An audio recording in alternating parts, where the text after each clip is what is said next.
पढ़े थे nature of roots. कल हम लोग देखे थे कि क्वाड्रेटिक का जनरल फॉर्म क्या होता है। जनरल फॉर्म क्या होता है क्वाड्रेटिक का? ax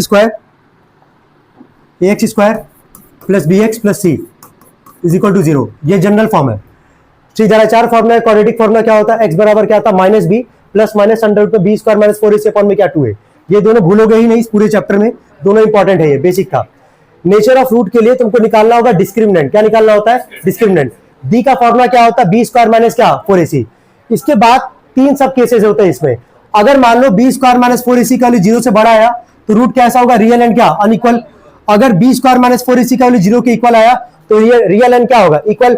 और अगर बी स्क्वायर माइनस 4ac का वैल्यू 0 से छोटा आया, 0 से छोटा आने का मतलब क्या हो गया? माइनस में अगर आ गया, वहां पे कैसा रूट निकलेगा तुम्हारा? इमेजिनरी।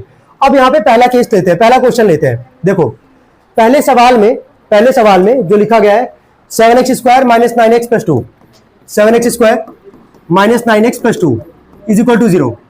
चलो मिलाते जाना यार, अगर किए हो तो। a का वैल्यू बोलो क्या दिख रहा है? 7। b का वैल्यू बोलो माइनस 9। c का मतलब क्या है? 2। x स्क्वायर का कोफिशिएंट क्या होता है? a। x का कोफिशिएंट क्या होता है? b। और लास्ट में क्या होता है? कांस्टेंट। इतना काम किए। इसके बाद से लगाए d का फॉर्मूला। क्या था फॉर्मूला? b स्क्वायर माइनस क्या 4ac। एक सवाल बता रहे हैं, अगर डाउट होगा तो देख लेना, बाकी सारे क्वेश्चंस को इसी के बिहाफ पे करोगे। b का स्क्वायर, b का वैल्यू कितना है भाई? माइनस 9। तो माइनस 9 का स्क्वायर माइनस 4 इंटू में a का वैल्यू कितना है? 7 और c का वैल्यू कितना है? 2। माइनस का स्क्वायर प्लस 9 का स्क्वायर 81 माइनस कितना आ रहा मल्टीप्लाई करने पे? 56। माइनस करने पे बताना। आ गया। अब देखो d का वैल्यू कितना आ रहा है? 25। ये बताओ जो d का वैल्यू है वो 0 से बड़ा है कि 0 से छोटा है? ठीक है, तो लिखोगे क्या? d greater than 0। So real and क्या? Real and unequal roots. बस इतना ही करना है यार। कितने लोग का आ गया था पहला वाला? Very good. क्या बाकी लोग जो अभी आए हैं वो कर लेंगे बाकी 3 क्वेश्चन? चलो ठीक है, करना जरा ये जल्दी। लास्ट वाले में भी फंसो, थोड़ा सा दिक्कत हो, लेकिन कोई दिक्कत नहीं है।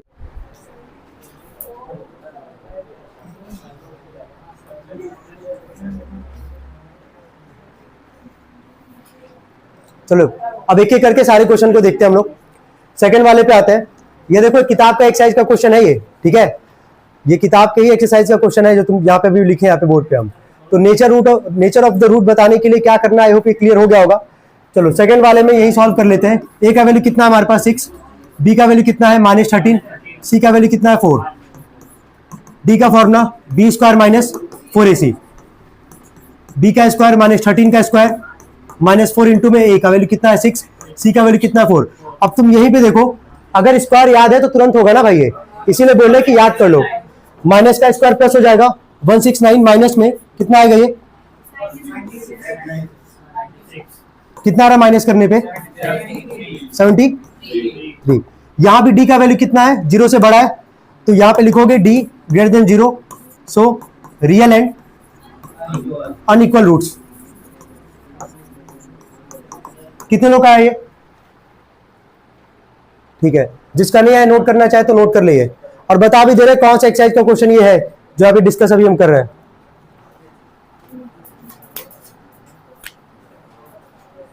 ये 5D का क्वेश्चन नंबर 2 है, ठीक है। 5D का क्वेश्चन नंबर 2 है ये चारों। जल्दी करो।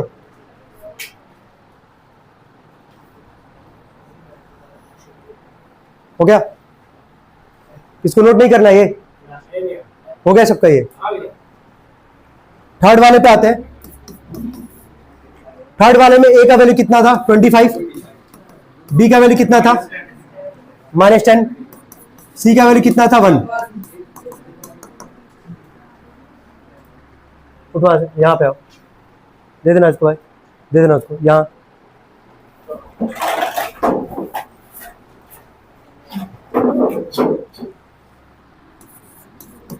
B square minus 4ac। b का वैल्यू कितना है? -10। माइनस 4 इंटू में a का वैल्यू कितना है? 25 और c का वैल्यू कितना है? 1। ये हो जाएगा 100, माइनस में ये आ जाएगा 100। d का वैल्यू कितना आ रहा है? 0। तो सेकंड केस याद आ रहा है, अगर d का वैल्यू 0 के इक्वल था तो रियल एंड क्या लिखोगे? इक्वल। तो रियल एंड क्या? Equal roots. ये कितने लोग का आया था? ठीक है, लास्ट वाले पे आते हैं, फोर्थ वाले पे। a का वैल्यू कितना था? यहाँ से 1। b का वैल्यू कितना हमारे पास? 2√3 और c का वैल्यू कितना है -9। देखो एक चीज बता दे रहे इस क्वेश्चन को आगे बढ़ने से पहले, रूट का स्क्वायर सबको पता होगा क्या होता है। हम दोनों तरीके से समझा दे रहे हैं कि याद रहेगा हमेशा कि हर एक नंबर का, जैसे 1 2 3 4 5 इतने का ही लेके चलते हैं, हर एक नंबर के पास कितना रूट होता है? 2। जैसे 1 को तुम क्या लिख सकते हो? √1 इंटू में क्या √1। 2 को क्या लिख सकते हो? √2 इंटू में √2। 3 को √3 इंटू में √3। 4 को √4 इंटू में √4। 5 को लिख सकते हो √5 इंटू में क्या √5। ये जितना लिखा गया सारा नंबर है कि नहीं? नंबर है। तो हर एक नंबर का तुमको कितना रूट दिख रहा है यहाँ पे? 2। भूलना मत इसको, हर एक नंबर का कितना रूट होगा? 2। और दूसरा तरीका कैसे याद रखोगे कि अगर रूट में सेम नंबर अगर मल्टीप्लाई अगर होगा तो रूट हट जाएगा, केवल क्या बचेगा? नंबर। क्या बचेगा? नंबर। तो √1 में √1 का मल्टीप्लाई करोगे क्या आएगा? 1। √2 में √2 का मल्टीप्लाई करोगे क्या आएगा? 2। तो याद रखे रहना, ये बेसिक कॉन्सेप्ट होता है। आगे देखो, डी का फॉर्मूला वही b² - 4ac। b का वैल्यू कितना है? 2√3। अब यहीं पे स्क्वायर करना था, -9। अब यहां पे जरा देखो, 2√3 में कौन सा नंबर रूट में नहीं है हमारे पास? 2 का स्क्वायर कितना आएगा? 4 आएगा ना। और √3 का स्क्वायर का मतलब है कि √3 को तुम 2 बार मल्टीप्लाई करोगे, तो √3 में √3 का कितना आ जाएगा? 3। समझ लो क्या बोल रहा है? जैसे मान लो 2√3 लिखा गया भाई, तो 2√3 को तुम कितनी बार मल्टीप्लाई करोगे? 2 बार। 2 2 जा कितना आ गया? 4। और अभी जस्ट बताया कि सेम नंबर अगर रूट में मल्टीप्लाई होगा, रूट हट जाएगा, केवल क्या बचेगा? नंबर। तो √3 में √3 का 3, 4 3 जा 12, माइनस माइनस प्लस 9 4 जा 36। कितना आएगा जोड़ने पे? डी का वैल्यू 0 से बढ़ाया, कितने लोग का 48 आया था पहले तो ये बताओ। ठीक है, फिर कोई दिक्कत नहीं है, लिख लेना फिर ग्रेटर देन 0 रियल एंड क्या अनइक्वल रूट्स। तो क्या नेचर ऑफ रूट भी सबका क्लियर है क्या होता है? ठीक है, ये नोट कर लो, अगर डाउट अगर है तो हम आगे बढ़ते हैं भाई। अगर कोई डाउट है तो पहले पूछ लो, फिर आगे बढ़ते हैं जल्दी। अभी कोई भी सवाल यार इमेजिनरी का नहीं आया, ठीक है? तो एक सवाल इमेजिनरी का भी करते हैं, एक एमसीक्यू का क्वेश्चन है, बोल रहे जरा लिखना, नोट नहीं करना है किसी को। लिखो, which of the following equations has, लिखो which of the following equations has imaginary roots.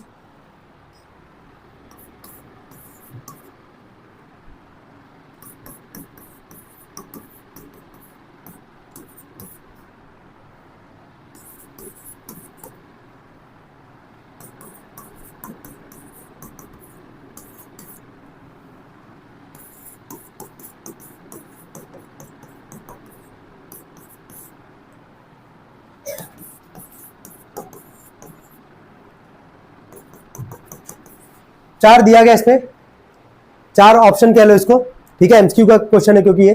अब इन 4 में से तुमको बताना कौन इसमें इमेजिनरी होगा। अच्छा, इमेजिनरी का कोई सवाल अभी तक आया ही नहीं है, ठीक है? तुमको क्या करना है, सारे केस में एक एक करके सारे केस में डी का वैल्यू निकालना है। अगर डी का वैल्यू जिस भी केस में 0 से छोटा हो गया तो कौन सा रूट कहलाएगा? इमेजिनरी, ठीक है? 0 से बड़ा था तो रियल एंड क्या था? अनइक्वल। 0 के इक्वल था तो क्या था? रियल एंड क्या? इक्वल। अगर 0 से छोटा होगा जो किसमें आएगा? माइनस में, तो कौन सा होगा? इमेजिनरी। निकालना जरा, चारों केस निकालो, चारों का अलग अलग निकालना है, ABC करके सब में। हो गया है? चलो आगे देखना। तो इसमें इमेजिनरी वाला कौन सा है? सबका आगे सेकंड वाला। तो बस केवल इसको ही डिस्कस करेंगे, ठीक है? हम ये भी बताते जा रहे हैं कि कौन सा एक्सरसाइज का कौन सा क्वेश्चन है ये। तो इसके पहले जो किए थे 5D का क्वेश्चन नंबर 2 था, ये 5D का एमसीक्यू लेके चल रहे हैं, जिसमें से 5 एमसीक्यू है, चौथा वाला एमसीक्यू था ये, ठीक है? तो बोला था कौन सा रूट इसमें इमेजिनरी है, तो आराम से सबको एक एक करके चेक भी किए हो। सेकंड वाला क्यों होगा एक बार देख लेना बस, कि वो सही होगा। बी का वैल्यू कितना था? -5। सी का वैल्यू कितना था? 9।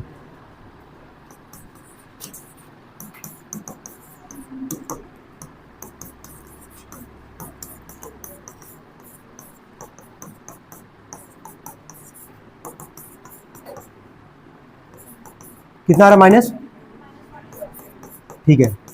लास्ट में लिखे भी होगे, है ना, कि डी लेस देन क्या? 0।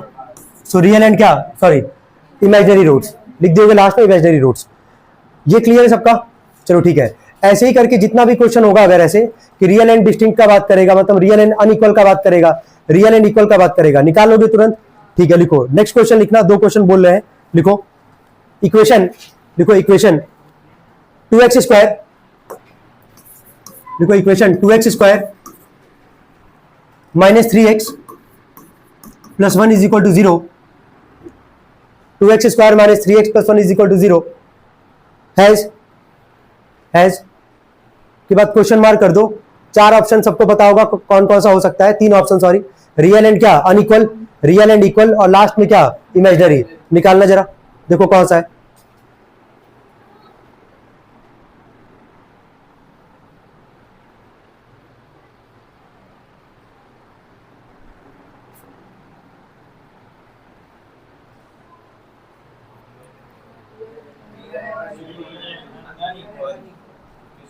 ठीक है,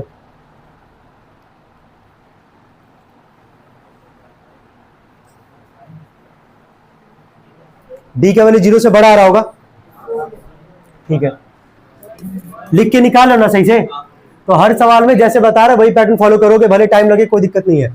ए का वैल्यू 2, बी का वैल्यू कितना -3, सी का वैल्यू 1, डी का फॉर्मूला बी स्क्वायर -4ac -3 का स्क्वायर -4 इंटू में ए का वैल्यू 2, सी का वैल्यू 1, 9 -8 कितना आ रहा है 1, ये 1 आ रहा है ना।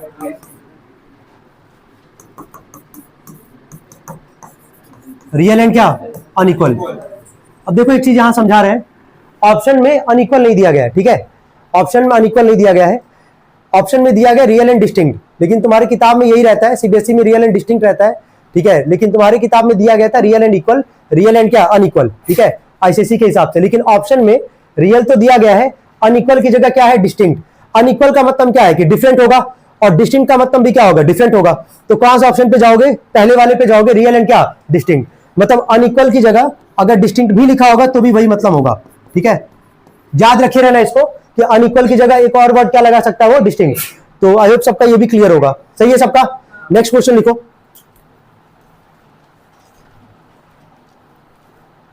विच of the following equations has, which of the following equations has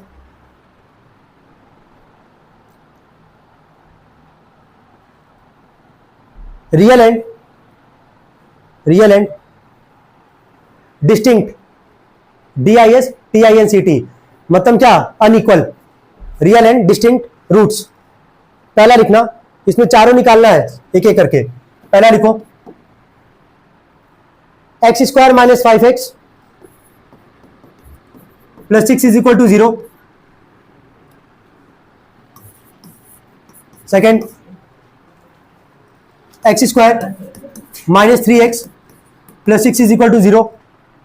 third x² - 2x + 5 = 0। और फोर्थ x² - 4x + 6 = 0। जल्दी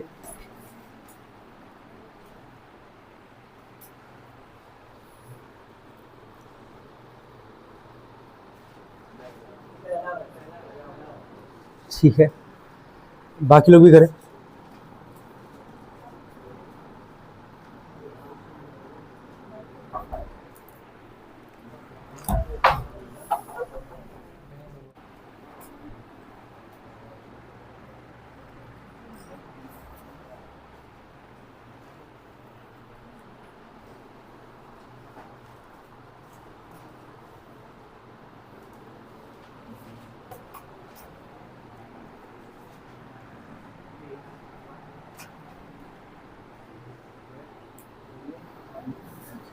क्या हुआ?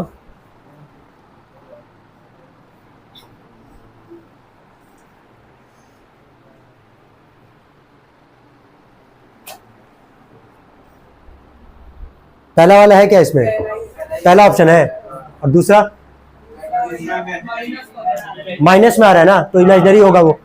थर्ड वाला ये भी इमेजिनरी है। फोर्थ, तीनों इमेजिनरी है।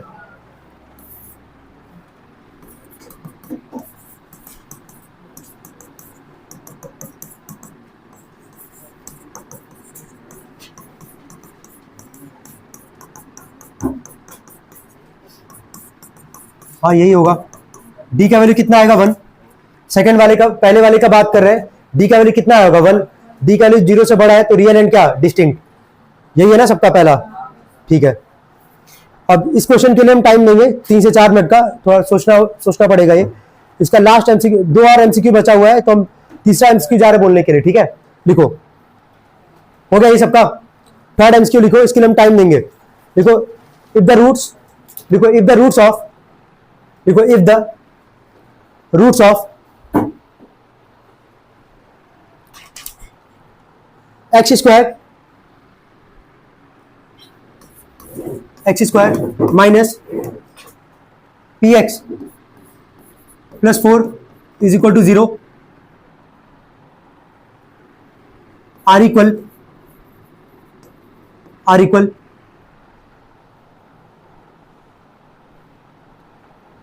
The values of p are, देखो the values of p are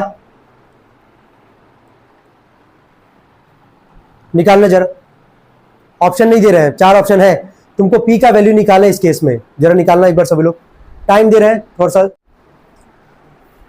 चलो देखो यहाँ पे सबसे पहले यहाँ से, अब सवाल यहाँ पे किसका वैल्यू बोला था निकालने के लिए, पी का बोला था, यहाँ से पी का वैल्यू निकालने के लिए तुम कंडीशन में देखोगे ध्यान से अगर, तो इज इक्वल टू क्या लिखा गया, 0, यहाँ लिखा गया ए का वैल्यू दिख रहा होगा, बी का दिख रहा होगा, सी का वैल्यू दिख रहा होगा, बोलते जाओ क्या लिखे हो पहले, ए का वैल्यू क्या लिखे हो बोलो 1, बी का वैल्यू क्या है, हाँ माइनस पी, सी का वैल्यू क्या है 4, फॉर्मूला भी तुम देखे थे डिस्क्रिमिनेंट का हमारे पास है ना, बोलो क्या था formula, B square minus 4ac, ठीक है।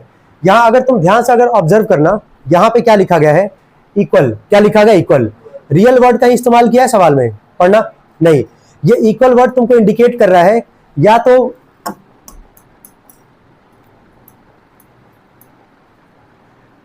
देखो ध्यान से, यहाँ पे रियल वर्ड तुमको इंडिकेट कर रहा है या तो पहला वाला कंडीशन भी हो सकता है, ठीक है, या तो फिर तुम्हारा दूसरा वाला कंडीशन भी हो सकता है। रियल वर्ड कौन कौन से 2 कंडीशन में लाई करता है, पहले और क्या दूसरे, या तो पहले को भी हम लोग लेके सॉल्व कर सकते हैं और दूसरे को भी लेके सॉल्व कर सकते हैं, लेकिन अब रियल बोल दिया है तो अब यहाँ पे तुम्हारे पास चॉइस नहीं है, तुमको दोनों को मिला के सॉल्व करना पड़ेगा।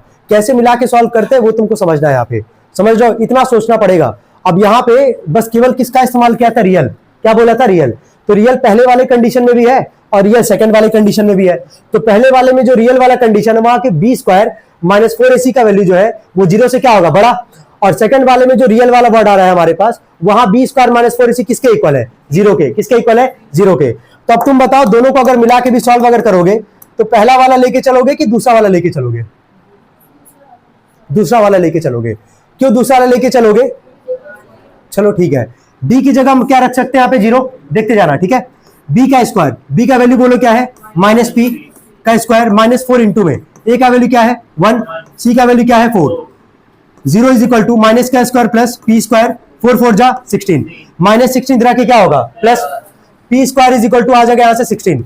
ये स्क्वायर जो है तुमको पता होगा कि अंडर रूट बनता है तो आगे साइन क्या लगता है, प्लस माइनस, क्या लगता है, भूलना मत इसको, अगर स्क्वायर दूसरी तरफ अगर आता है तो रूट के आगे साइन क्या लगता है, प्लस माइनस।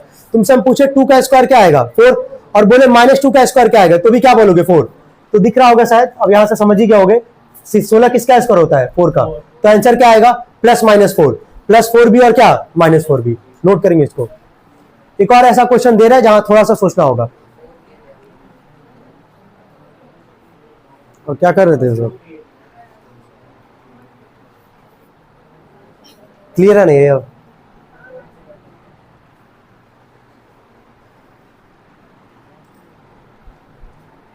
हो गया।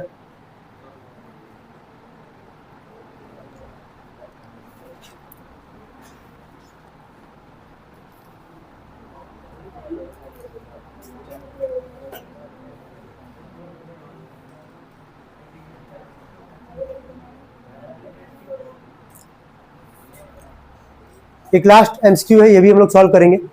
लिखो one root of the equation, लिखो one root of the equation 3x square minus mx, लिख दे रहे 3x square minus mx plus 4 is equal to 0 is 1। One root of the equation 3x square minus mx plus 4 is equal to 0 is 1।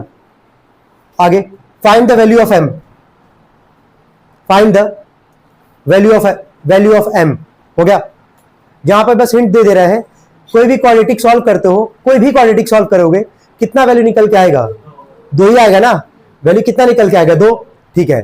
तो अगर ये quadratic है, x पे highest power क्या है 2, क्वाड्रेटिक है जिसमें से एक वैल्यू तुमको बता दिया है, एक वैल्यू कितना है 1, वैल्यू किसका पूछा है m का, तो कुछ नहीं करोगे ऐसे केस में, जहां x होगा वहां पे वैल्यू उठा के क्या रखोगे 1, वहां से फिर वैल्यू किसका निकल के आ जाएगा m का, रखो बस, जहां पे x होगा वहां पे 1 उठा के रख दो, वहां से m की वैल्यू निकाल लोगे, निकाल के बताओ कितना आ रहा है।